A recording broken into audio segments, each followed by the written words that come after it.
europeu chegando forte para tirar Lucas Ferreira do São Paulo. Tem notícia sobre o mercado da bola. Vamos falar aí também sobre a novela aí do São Paulo tentando fechar um novo negócio aí para ter o zagueiro Juan. Tem novidade aí sobre isso e várias outras notícias do São Paulo. Belezinha? Tranquilão, meu parceiro? Então vamos embora para as notícias do São Paulo. E o negócio é o seguinte, rapaziada. Olha só que bacana isso aqui.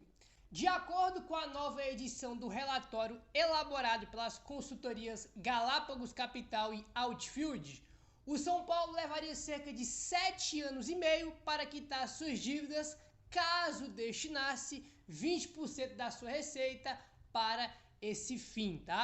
A Outfield junto com a Galápagos Capital fez esse levantamento aí que eu achei muito legal porque é um assunto pouco abordado, né? Que é sobre as dívidas dos clubes aí no geral. E eles fizeram esse levantamento, esse estudo, que se o São Paulo aí pegar 20% da receita que tem no ano e destinar para um fim, destinar para pagar dívidas, em 7 anos e meio o São Paulo quitava aí a sua dívida, né? Aí tem aqui as dívidas dos clubes, o São Paulo aí é um dos times que demoraria menos tempo para conseguir pagar essa dívida aí. Olha só, aqui tem um top 10. O Atlético Mineiro demoraria 22 anos, tá? E meio para pagar a sua dívida aí. O Cruzeiro 21 anos, o Botafogo 17 anos, o Vasco 13 anos, o Corinthians 12 anos, o Internacional 10 anos, o Vitória 9 anos, o Fluminense 7 anos e o São Paulo, Fluminense 7 anos e 9 meses e o São Paulo 7 anos e 5 meses, tá? Então a Galápagos aí, fez esse levantamento aí, top 10 aí, e o São Paulo, pegando a dívida e a receita que tem que levar isso em consideração também, porque não é todo time que tem a mesma receita, evidentemente, então o São Paulo aí desses clubes do top 10 é o que precisaria de menos tempo para poder pagar a dívida caso destinasse 20% da sua receita anual para pagar essa dívida. Óbvio que isso não acontece, cara? Nenhum clube pega 20% da dívida, da receita e usa para pagar a dívida, muito pelo contrário, senão os clubes aí estariam cada vez menos endividados e não o contrário, A gente vê cada vez os clubes com cada vez mais dívidas altas aí e não o contrário. Óbvio que nenhum clube vai fazer isso aqui, mas eu acho que é um tema aí interessante, que a Galápagos fez aí, que como eu falei, é algo pouco falado, pouco falado aí. Óbvio também que outro ponto que é importante, que eu até comentei sobre isso em outro vídeo quando a gente falou sobre a dívida do São Paulo, que não é que, nunca vai quitar a dívida, velho, nunca vai. Todos os times têm dívida. A questão é que os clubes organizados, eles têm dívidas ali que eles conseguem equilibrar.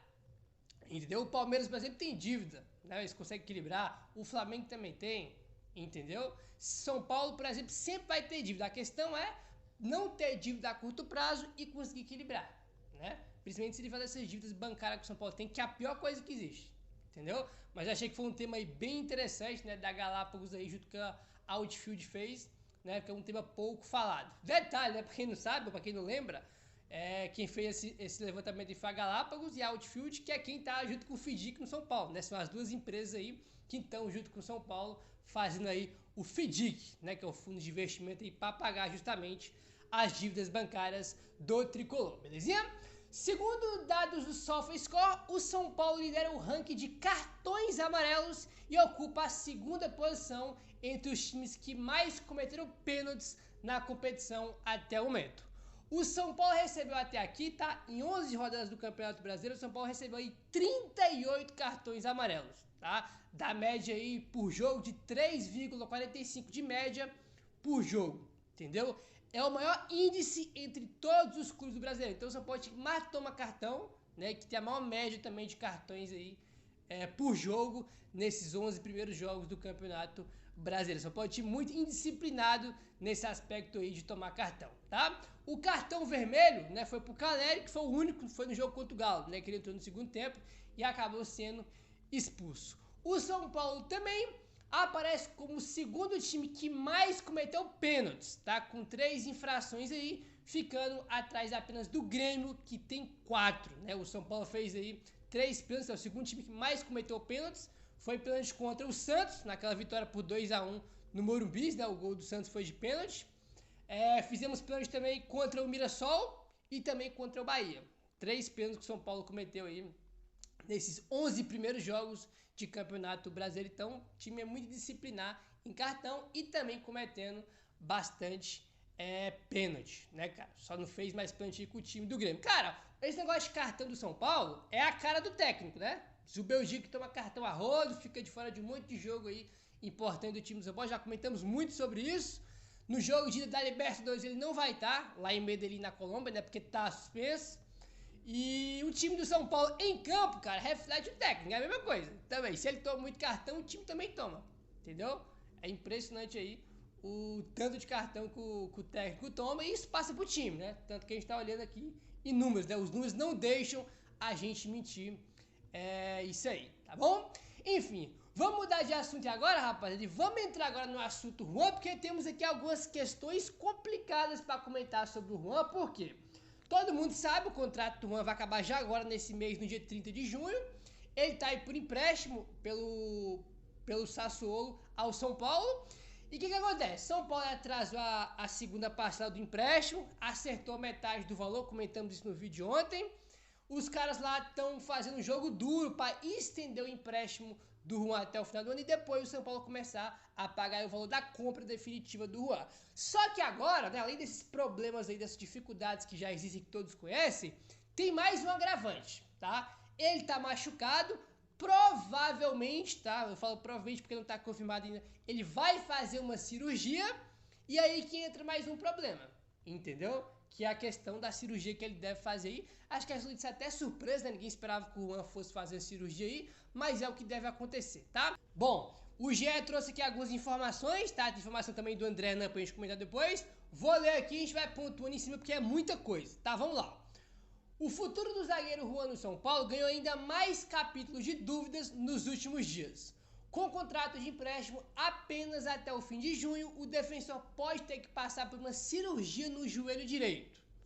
À espera do resultado dos exames feitos nos últimos dias, o São Paulo sugeriu ao Sassuolo da Itália que o acordo por Juan seja renovado por mais um ano. Assim ele permaneceria com ou sem a cirurgia. Aí o São Paulo fez essa proposta aí para estender o empréstimo por mais um ano, né? Independente dele fazer cirurgia ou não, o São Paulo fez essa proposta. Se o Sassuolo recusar a proposta e o Juan tiver que fazer a cirurgia, a tendência é que o contrato de empréstimo seja renovado apenas até o zagueiro se recuperar de lesão. Por lei, o São Paulo precisa devolver o jogador ao seu clube em condições de entrar em campo. Tá? Então o São Paulo aí tá vendo se vai fazer cirurgia com ele ou não. E o São Paulo já enviou a proposta pro Sassuolo, né, para isso deu um empréstimo de um ano, né, por mais um ano aí, no caso seria até a metade de 2026. E ele faz a cirurgia ou não, entendeu? E tem esse agravante aí que não pode, por lei, devolver o jogador pro clube, né? Se ele não tiver condições em jogar, isso é lei, tá? Tem essa questão aí, tá bom? Aí o que acontece? Pode ser, né? Até que os caras não queiram aí que ele fique no São Paulo, talvez ele vai ter que ficar, né? Renovar isso só até a cirurgia e depois que ele se recuperar, ele já volta pro clube dele. Eu não vou lembrar agora qual foi o jogador, cara, que aconteceu isso aí com um jogador recente do São Paulo. Se não me engano, foi com o Marcos Paulo, tá? Se não me engano, ele ficou no São Paulo ali só no finalzinho, só para recuperar a lesão e depois voltar para o Atlético de Madrid. Se eu não me engano, foi o Marcos Paulo, se eu não estou enganado aí, entendeu? É por isso que o Juan pode permanecer no São Paulo por um período além do contrato de empréstimo, Essa aí é uma situação também que é por lei, né, cara? Tem que devolver o jogador, ele estando aí em um estado de entrar em campo. Né? E evidentemente que ele não está nessa situação agora, porque ele pode fazer aí uma cirurgia, então para fazer essa proposta, né, para renovar aí com ele, para renovar aí por mais um ano de empréstimo. Aí vamos ver se o Sassuolo vai aceitar ou não. A UGE coloca aqui, ó, o Sassuolo ainda não respondeu, tá, a proposta do São Paulo, tem que aguardar ver se vocês vão aceitar ou se não vai aceitar. Aí, já comentamos que tem outros times interessados nele, né, cara? Essa informação que o Botafogo é um time que tá de olho aí na situação do Juan. E os caras, nesse momento, eles querem vender, né? O objetivo do Sassuolo era vender o Juan de forma definitiva, ao invés de emprestar ele de novo pro São Paulo, né? Ainda mais o São Paulo atrasou a segunda parcela do empréstimo aí do Juan. Então é uma situação que complica ainda mais o São Paulo tentar manter aí o Juan, né, por mais um ano até o final da temporada, tá bom? Aí o que acontece? A gente tem aqui o outro lado da moeda. outro lado da moeda. Segundo o André Hernan, o Sassuolo espera que o jogador faça a sua recuperação nas dependências da equipe.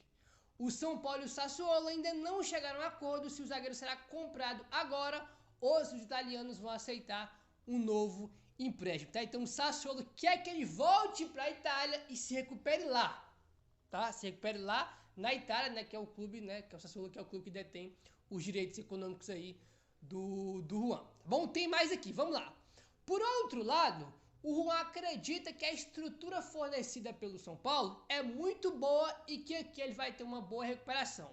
O São Paulo e o Juan tentam convencer o time italiano sobre essa permanência no Brasil, tá? Então tem toda essa situação aí, além da renovação de contrato, do empréstimo, tem agora a questão da lesão, que é mais um agravante aí, né, cara? Que vai virar uma novelinha nos próximos dias, essa situação do Juan. Então a situação é essa, tem que ver se ele vai precisar de cirurgia ou não. O fato é, São Paulo quer que ele fique, o Sassuolo quer que ele vai se recuperar lá, e o Juan quer ficar no São Paulo. Ele quer se recuperar no São Paulo, ele entende que a estrutura aqui é muito boa, ele quer permanecer. E o São Paulo, junto com o Juan, está tentando aí convencer os italianos a ele permanecer no Brasil, pelo menos para se recuperar aí desse problema no joelho dele, né? Enfim, vamos aguardar ver o que vai acontecer, mas é mais um problemão aí que eu pelo menos não esperava, né? Fiquei surpreso aí com isso. Não tinha saído nenhum tipo de informação que o Juan tinha uma lesão grave ou que ia ter que fazer uma cirurgia, não tinha saído nada, só foi sair isso aí ontem, né? Que já está evidentemente relacionado aí a ele voltar ou não pro Sassuolo, porque o contrato dele tá acabando, né? O contrato dele tá acabando e tem toda essa situação aí, né, cara? Então, complicado, como eu falei, acho que sim vai se estender por mais um tempinho aí, né? Ele tem contrato até o fim de junho, acho que vamos ouvir falar muito nesse assunto aí nas próximas semanas, tá? Em relação aí à situação do Juan, né, cara? Enfim, muito complicado mesmo isso aí. Bom, bora mudar de assunto agora, rapaziada, e bora falar aí sobre o Lucas Ferreira. Tá aí informação do Alexander Vieira. Lucas Ferreira tem sido observado por algumas equipes da Europa, em especial o Bayer Leverkusen, e já tem o atleta no radar já há algum tempo. O clube alemão chegou a enviar olheiros para jogos no Morumbi e acena com uma proposta de 8 milhões de euros.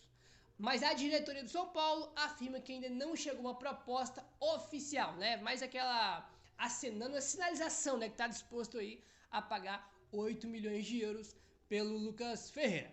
O meio atacante deve receber proposta na próxima janela de transferências. A diretoria alega que não fará negócio por menos de 10 milhões de euros, né, cara? Esse aqui é o tipo de coisa que eu mais odeio. Ah, não, que o São Paulo não vende por menos de 10 milhões de euros, né, cara? Aí os caras vão lá e oferecem exatamente 10 milhões de euros. Nem chance dos caras oferecer mais, porque, né, não vamos vender por menos de 10. Então os caras vão lá e oferecem os 10, né, que é o que o São Paulo estipula como referência, podemos dizer assim, né, para vender o jogador, né? Mas enfim, tá aí o Bayer Leverkusen de olho. Já eu lembro dessa informação que saiu que tinha olheiros do Bayer Leverkusen no Brasil olhando o Lucas Ferreira. Os caras estão de olho aí no jogador e fiz até uma sinalização, né, que tá disposto a pagar 8 de euros pelo Lucas Ferreira, né? 8 de euros foi a proposta que o CSKA Moscou fez pelo Matheus Alves e o São Paulo recusou, entendeu? Vamos ver se vai chegando uma proposta oficial de fato para o São Paulo vender ou não. Se eu acho que 8 milhões de euros, que eu até comentei no vídeo sobre o Matheus Alves, se eu acho que 8 milhões de euros é pouco para o Matheus Alves, para o Lucas Ferreira mais ainda, porque na minha opinião, eu acho que o Lucas Ferreira tem mais potencial do que o Matheus Alves, tá? Eu acho que se a gente for pegar os dois jogadores, acho que o teto do Lucas Ferreira de evolução é maior. Eu acho que ele pode atingir um teto, um status, né, de um grande jogador, né, cara, maior do que o do Matheus Alves. Aí é só opinião, né? E achismo, porque é óbvio que não dá pra imaginar o que vai acontecer no futuro. Pode ser que o Matheus Alves vire um craque gênio e o Lucas Ferreira não, né? É só um achismo mesmo. Eu acho que o teto do Lucas Ferreira é mais alto, então é óbvio que 8 milhões de euros não é um valor bom aí pro São Paulo negociar o Lucas Ferreira, né? Enfim, cara, essa geração de Cotia, rapaz, que foi campeão da Copinha, é uma geração muito boa, né? Lucas Ferreira, que é o assunto agora, o Matheus Alves, que tem grande chance de ser negociado agora no meio do ano, entendeu? O Rian Francisco, né? São esses aí os três principais da nova geração que foi campeão da Copinha. Os três são muito bons, são muito talentosos e evidentemente que como o clube precisa vender, cara, os três vão estar aí na mira de clubes europeus e que podem ser vendidos a qualquer momento. A gente, querendo ou não, a gente tem que ter essa consciência, essa noção de que daqui um mês o Rian, o Lucas Ferreira e o Matheus Zapata podem estar mais no São Paulo porque tem que vender. Entendeu? Tem que fazer caixa aí para bater aquela meta orçamentária que tem nas metas do São Paulo para 2025. Não tem o que fazer, né, cara? Não tem aí, literalmente, o que fazer. Belezinha? Bom, vamos mudar de assunto agora. São Paulo tá aí no mercado em busca de jogador. Tá tentando aí, conversando com o Carlos Vinícius, né, que ficou livre, vai ficar livre agora aí. Já ele tem agora até junho com o Fulham, vai ficar livre aí agora no mercado, tá? UOL. Carlos Vinícius, atacante que está na mira do São Paulo, tem apenas 11 minutos jogados ao longo dos últimos 6 meses, tá? E vive um jejum incômodo de gols. O atacante participou de apenas 3 jogos desde que 2025 começou e saiu do banco em todos, tá? E ele não marca um gol há mais de um ano, né? O último gol dele foi em março de 2024, quando ele estava jogando no Galatasaray. Tá? Então, nos últimos 6 meses ele jogou 11 minutos.